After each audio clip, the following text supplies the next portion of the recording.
Okay, so our last review of the day is going to be for Chainsaw Man, the movie there, Reze Arc there. So this is a segment from the manga here that you got that they've adapted into a film. And you see the part of the manga is pretty short. It's a pretty short kind of segment there. So they adapted it into a film.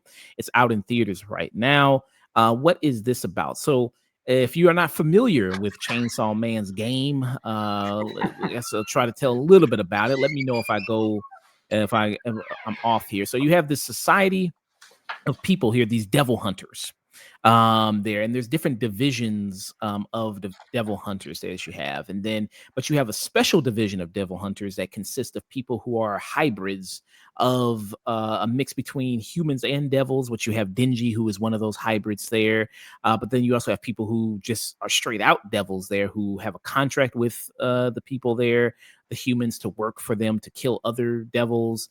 Then there's also that kind of people. And then you also have humans as well who can like control demons or devils there to work on their benefit. You have some of those characters as well in it. And they basically just go around hunting various devils throughout Japan. It's like pest control almost. Pest control. They're like Ghostbusters there. You get kind of Yeah. like Ghostbusters element there. You got Men in Black, Very much so. you got that aspect of it. So that's basically kind of what they do. And you have Denji, who's the lead character of this, who's a 16-year-old boy there. And in this kind of story that you have it where a new girl comes into his life there. And when this new girl enters his life there, who is the Reze person there, that is the character there. He finds it's a little bit of a love triangle goes on because you also have his boss Makima, who's there, who also he's interested in. I mean, seems like he's just interested in anybody who's interested in him, basically. Yeah. I mean, he has no impulse control. He has no. It's just the little bit modicum of attention he gets. I think it's instantly like zeroes in on whatever that is. And before this movie, there's been a season of the anime, which I believe we did a review for. I think it's up on the channel. Did it was one of the first things I think I came on here to do actually. That was one of the first things. So if people want to check that out as well. So you see, like, obviously, in his brain, he's got all that running through and it seems like he's just interested in anybody kind of shows him attention. But when you watch the show, you kind of get a little bit of that why, because of the life he kind of grew up. I mean, just basically just like a dog on the street, like a stray dog, until he gets taken in by this secret division society there that feels like, okay, he actually has a home, has a little bit of a semblance of a family. But yeah, so he has Makima, but this other girl comes into his life, and she's whining and dining on, she's laughing at his jokes, she's very beautiful, and he's like, maybe I can have a future with her, but maybe there's something a little off about her. And that's what you kind of setup you have of this movie. Sage, what are your thoughts here on Chainsaw Man the movie? Well, so I've been reading the book for a long time. I mean, I picked it up pretty quick after the first season ended. And I like all the material that's in that first season. I do think I think it's a great start, but I think I said this at the time when we did that review, but I went with a slightly lower rating on that, even though I really liked that first season, because I felt like I knew there's so much more and so much wilder and as more interesting as it goes stuff to get to. And this is, I want to say, this is one of the first parts, I guess, that I think start to go into what feel like deeper themes, or like they're being like just exploring more of this idea that this is a story about a character who's he's buried so far under Maslow's hierarchy of wants and needs that he doesn't even really understand like longing or like what he's actually looking for. Like he thinks he kind of does, but it's like he can't tell the difference between manipulation and just these mind games to like legitimate affection, which is what he's really looking for. And then he kind of misunderstands his own desires as these like surface level sort of things because, well, and he's also young, so of course he doesn't know, but he's looking for something that is a deeper level of genuine human connection, which is why I think there's a particular like type of affection like that you see a couple of times, three or four maybe throughout the whole movie, but it's always like a very like platonic hug. That's like when there's all the jokes and the raunchy stuff in this, but then like in a moment where a character is like they're actually trying to express like a tender emotional thing, it's always just like a very like platonic hug every time. Mm. And Makima, she does that because you see at the beginning of the movie, she says like, "Well, let's go out for a date." I don't know how is. Do they say how old Makima is supposed to be in it? uh she's young for they do say she's very young, like she was like particularly young to have that job or something like that at one point. I don't remember if they say an exact age, but Okay. maybe 19. Okay, maybe 19. Okay. So I don't know. Maybe she's 1,000 something years old. Maybe she's 19. Right. Maybe she's 12. I don't know. I don't know there. Maybe she's doing some R. Kelly stuff. I don't know with Denji there, but her and Denji go out. So let's go out on a date. And they just spend a whole day just watching movies.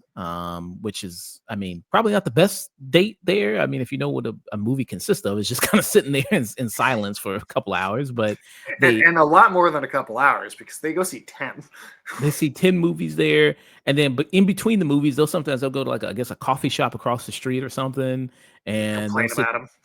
yeah, and wait between the next movie and then go see it, and then, yeah, they're just spending time there, and they end the date, and she just gives him a nice hug, and he just explodes there, and then just hearts just fluttering there of this girl. So that's kind of how it starts off there, and even with Makima there, if you've seen the show there, there's a lot of you don't know exactly what her motives are, that those are kind of vague, and you think that maybe there's gonna be more of a bigger reveal about her maybe later on in the show there. And there's a lot of shady moments, and I mean, very early in the first season, you could see she's manipulating him pretty quick. For what reason that you don't know, but like she's very shady at the beginning, and then she's just gotten shadier as time has gone on. Yeah. An important thing about like why, because there's always a lot of with anime with the lead characters, there's always something special about the lead character. There's always something unique about them that makes them kind of valuable. They have some secret kind of power. With Denji, it seems about all these other demons and devils, they want his heart. There's something very special about his heart there. Maybe I forgot why because it's been a minute since I've seen the show. Could Well, you so elaborate the on? heart is Pochita, the little chainsaw dog, because the opening episode of the show, right? He's the debt slave to the yakuza. Like you said, he's literally being like kept like a pet and forced to do all this work, and then harvesting his organs. And then they bring him somewhere and they kill him in that first episode, and they cut him to pieces. They cut the dog into pieces, and they throw him in the garbage. And then, while all of the pieces are bleeding all over each other, they have a little mental space where they talk for a second, and they basically make a demon deal or make like a contract, and then he like comes back together, but the dog is, it seems like the dog is gone because you only ever see it or hear it talk in his mind in like dream sequences ever after that, but it is literally physically his heart. And that's actually something they mentioned very, very briefly in like the just that opening bit. But they say that his mom died of some sort of blood disease. I don't know if it's blood cancer or something like that. But he's also just dying of this disease in this first episode as well. And the only reason that he no longer suffers from that is because so he kind of healed him, and kind of put everything in his body back together. Yeah. And this is Pochita right here. The A little cutest little devil there, and you got like a little plushie there. Yeah, well, we couldn't get the popcorn bucket, so I thought, what the hell? Let's Yeah. get something. Yeah, I'll vent my frustration in that. Yeah, I couldn't get that damn pop with the one popcorn bucket I really wanted. And I went to 2 theaters and I like, nah, man, it's sold out, man. It got sold out in the morning. I went like in the afternoon, like 4 or something. It's like, yeah, early morning, people already came and snatched it up. I was like, damn. I was like, come on, man. You should at least have to like wait to sell them until closer to the screenings or something. But yeah. But this was really cute. I really wanted this. Yeah. The one popcorn bucket I really, really wanted. I couldn't even get it. But it was adorable there. Damn scalpers going and just grabbing everything the second that they're there.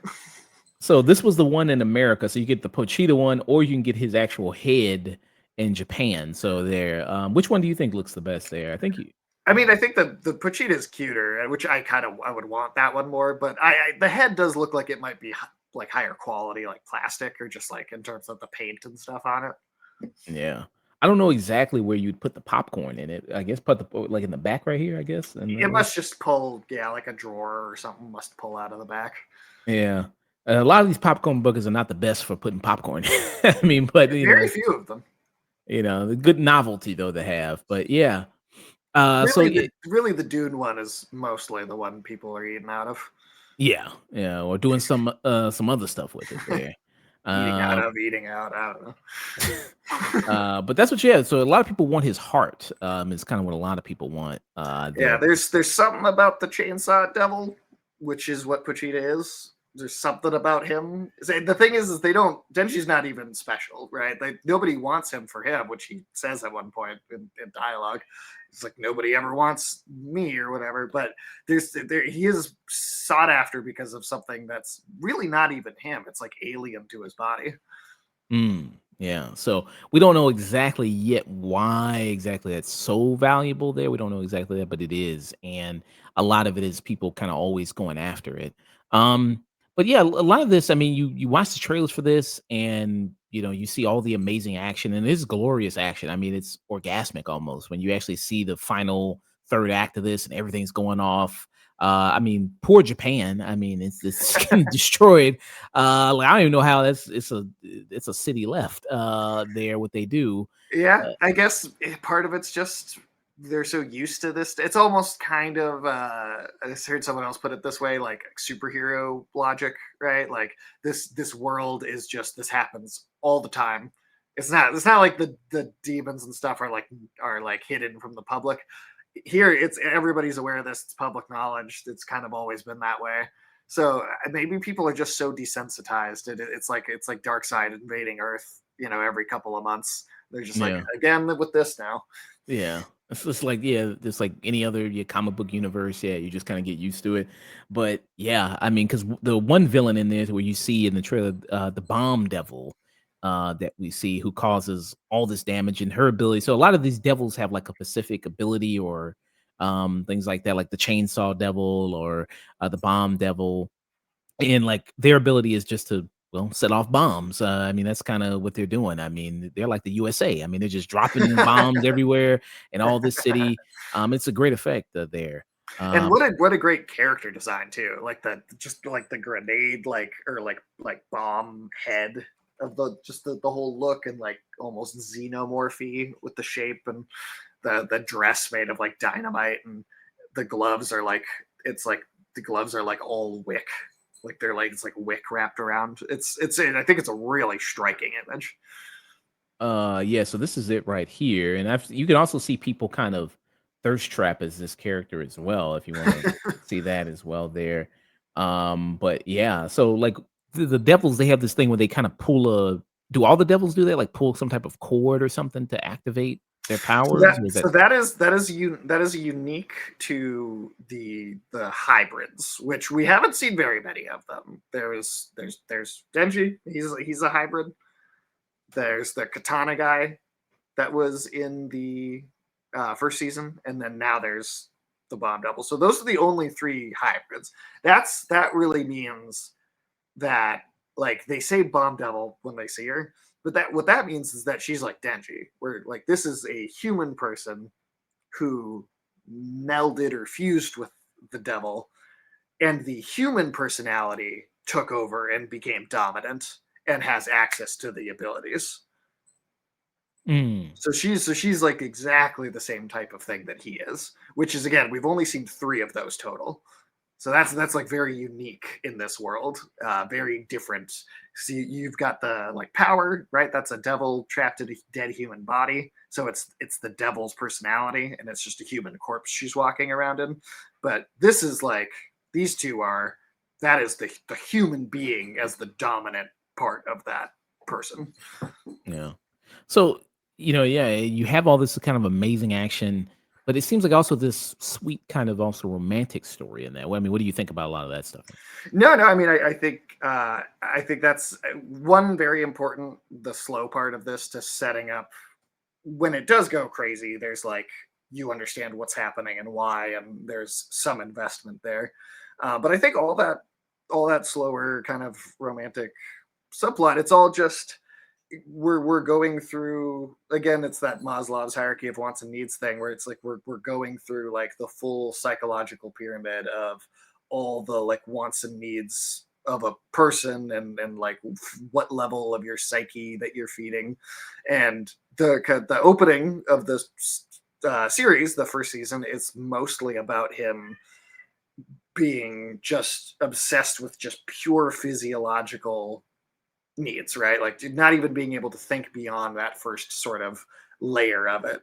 And then this is kind of his first moment where he's stopping and realizing like, oh, maybe there's like a little more to this, or maybe there's like a little more to what the idea of a connection actually is. And he's starting to, I think, ask the question of like, what do I want? But maybe what do I need instead? Like it's like you could see because he's a dumb 16-year-old, and he's had no socialization his whole life, right? So he's not good at this.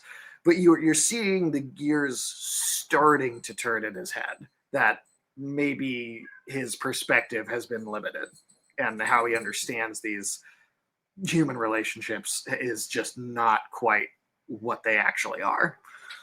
Mm, yeah. And it's good to I mean, it's kind of interesting to see that of like I said, I mean, you have this kind of him just wanting that kind of love and connection there, He's desperate.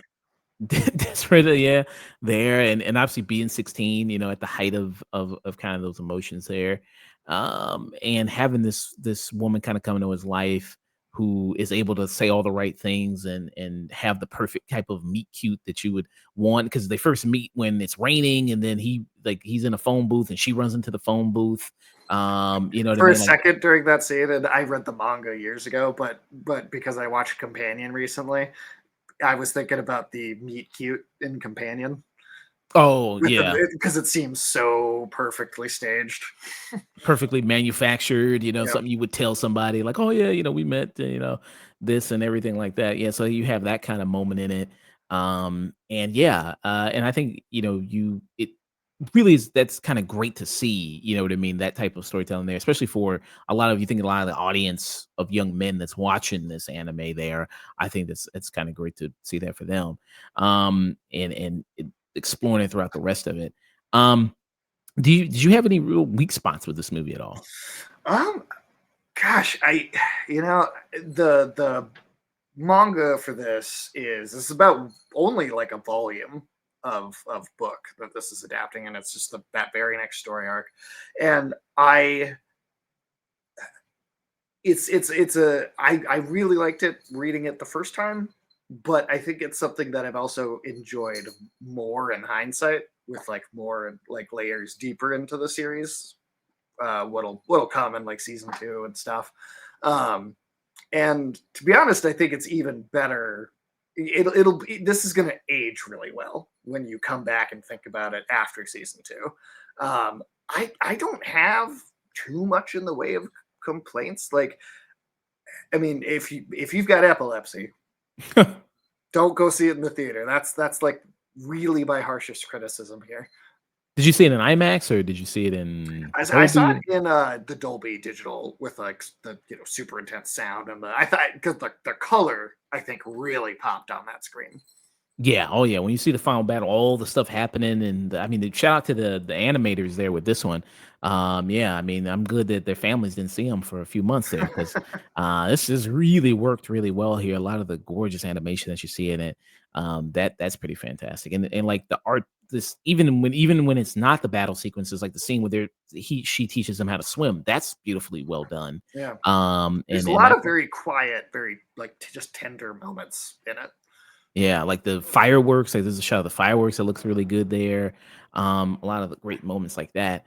Um, the other supporting characters that you kind of see in this, like we mentioned Makima already, but you see some other characters kind of pop up. But really, it seems like it's mostly a Denji and Reze kind of story there. Yeah, it's primarily that. I think the other thing that gets the most focus that I think has a full sort of setup, build up, payoff is Aki and the Angel Devil, and their kind of very odd dynamic that they develop over the course. I think there's some really good stuff, and that feels like it has, I think, a sort of conclusive evolution to kind of how that starts and ends. Um, I think their conversations are very interesting, and then there's some stuff they do with the idea of there being an angel devil and like kind of people that are God fearing, right? And that fear taking on its own form, and like what the personality of that devil would be. And I think there's a moment between them that's in that third act, kind of right as that third act kicks off, that I think is it's actually, even though it's a smaller moment, and it's I think it might be easy to lose in the shuffle of everything going on, but I actually think that's one of the strongest moments in the story. And to remind anybody that maybe you watched the first season when it came out and haven't revisited it, Aki, going into this movie, he's just had gotten out of the hospital from the last big fight where he used like this big cursed tool that left him with only 2 years to live at the end of the last season. So like all of his stuff is, I think, is, especially when you pay attention to it with that in mind, there's this extra level of like contemplativeness that all of his scenes have that I think are really good. Mm, okay. Nice. Yeah. And his character, I mean, he's it seems like an anime you always have the cool guy. He seems like the cool guy. Aki is in it. So he's the guy there. And he's cool a lot what he does. And his thing is like he's got this devil that he controls there that he can summon. Yeah, Um, he has to feed it like pieces of his skin in exchange for using that power. But you even see some other devil hunters who use that same like wolf devil power. So it's got contracts with like a bunch of different okay. hunters. Wow, so he busy. That devil's pretty busy, Yeah, huh? It's like, hey, it's like, hey, busy times there. Because yeah, also, yeah, because there's a moment where you see where Aki's at another division there of, so it's like the overall thing is called what public safety is what yeah. It's they, which is like a real bureau in like the actual Japanese government. There's just like a public safety bureau. I think that's what it's called, at least. Correct me okay, if I'm wrong. But yeah, obviously, it's not doesn't have like Devil Hunter unless they're really keeping things under wraps. But yeah. People probably join. It's like, hey man, so when do I get to join the fight some devils, man? When's that gonna happen? And they come up in a suit. They go like, hey, so when's the devil training start? it's like I Uh, watched Reservoir Dogs 5 times before I got here. I know what we're doing. so there is called a National Public Safety Commission. Yeah, so it's basically taking that and then going like, okay, but what if they had to deal with this problem, and then like how would that organization exist, you know, in that Yeah. context? And there's a public security intelligence agency, so there's also that one. So there you go. So yeah, so there's a moment there where he's at another part of the division there, and he's training. Then there's another person there. I forgot the character. I don't know the character's name. I forgot With it. the But red it's hair and the scar on the mouth. yeah, I think he had the scar. I No, not him. Did he summon it or the other guy? Some the taller The guy with the taller one. I don't know his name. I don't know. I don't remember. I don't think he's in any other scenes. To be honest, I think he just kind of was there and then was gone. yeah, well, he definitely gone. Yeah, I mean, I guess there's no point in knowing his name now. He's definitely gone. So yeah, he's the one that summons the other, the same Yeah. dragon wolf type creature there that looks like something out of that video game. What was that video game called? Oh, With like Okami. Okami. It looks like Yeah, yeah. something out of that. Um, but yeah, I mean, I really enjoyed this. I mean, this is the other anime movie that came out this year. We just reviewed Demon Slayer. We just did that, and I think this. I mean, not to shit on Demon Slayer or anything like that, or compare too much both the movies, but I think just think this had a lot more going on for it. And this is shorter too. It's only an hour and like 40 minutes. Demon Slayer was 2 hours and 45 minutes. Right. It's almost half the length with about 100% more plot. Yeah, and this just has a lot going on there. And I think it has more kind of better storytelling as well, better pacing is involved here. I think both the animations were very good here in both Demon Slayer and this one, but I think the animation here is really such a gorgeous to watch. I was just in awe watching it at the tail end there. And just about the you said the emotion and relationships that you have going on, that Denji, has here is also a big thing, and it's kind of a sad moment where he's talking to her, and he kinda goes like, "Yeah, I've never been to school, like, nothing," like, he's never had that kind of experience that most people had, and I think that's a very surreal kind of moment there to realize this kid, who's only just 16 has never had any real kid experiences there, and never had this kind of normal life. Like I say, it kind of was like a stray dog on the street and working for the mob and the mafia there, and they used him. And it seems like the group he's with now is potential that they're using him too. You don't know there. Um, yeah, I love this a lot. I'll see it again. I saw it once. I'll definitely go to the theater to see it again. I give it a high peak there. What about you? I'm gonna go high peak. I was originally prepared to be like, yeah, regular peak, maybe low peak. And part of that's just because as a series, I know where this is going very far ahead of this. There's like 20 books, 21, 22 volumes to right now, and this is just six so far.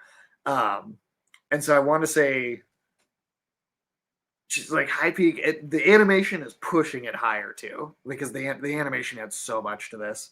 Um, but I know it is several layers deeper to go in terms of story and reveals and just how it's going to build the plot. And but I do think it just continues to get better. So I can't go higher than a peak yet because I feel like I got to reserve that for when I think the show actually gets all the way to its zenith. But I'd give it a peak. And the music, man, I think the music is excellent. There's the scene where they're running around at like a festival, and it's this very like it's like a less frames per second, and it like it's a lot of like very gold light, and it has this. It almost kind of makes it seem like a foggy but happy memory, like the way that it's visualized. And there's like a very soft piano piece that plays during that whole sequence that I was like, wow, that's just like just amazingly composed music. Um, yeah, I mean, I everything about this I think is just kind of outstanding. Mm, yeah. Yeah, it's pretty amazing. Like I said, like look at this sequence. I mean, that's just yeah. Look at that. I mean, all the work they took into that. I mean, I would say, I mean, I haven't been this impressed by animation since maybe the first Spider Verse, maybe. Yeah, I Um, mean, it's honestly it's kind of up there. yeah. So two high peaks for Chainsaw Man the movie in theaters now. They're already crossed $100 million already. Which is great Um, for this. I this is not going to do Demon Slayer numbers. It's just not like that. Just has a bigger, easier time getting in front of like a general audience. There's a certain amount of raunchiness to Chainsaw Man that I think is going to keep it from. It's going to keep it a little bit more in its niche than I think Demon Slayer is able to expand kind of to just like the average moviegoer a little bit more. yeah. And Demon Slayer, so I think it broke the record, right? The highest grossing anime movie of all I animated believe movie? domestically in the United States, it outgrossed Crouching Tiger, Hidden Dragon, and took the lead as the highest grossing foreign film domestically released in the U.S. of all time. Mm. Not worldwide, not like global total. Global total, Neja 2 is the highest grossing animated film for sure. Yeah, Um, that made a billion. but Uh, domestically in the US, Demon Slayer beat out Crouching Tiger, Hidden Dragon. It's just the highest grossing foreign film. okay, gotcha. Yeah, because yeah, Ninja 2, I think made like 2 billion or something like that. Like, Yeah, for worldwide, nothing's going to be competing with that for a long time. yeah. And Demon Slayer, so it made total gross 666. That's a crazy number there for Demon Slayer, man.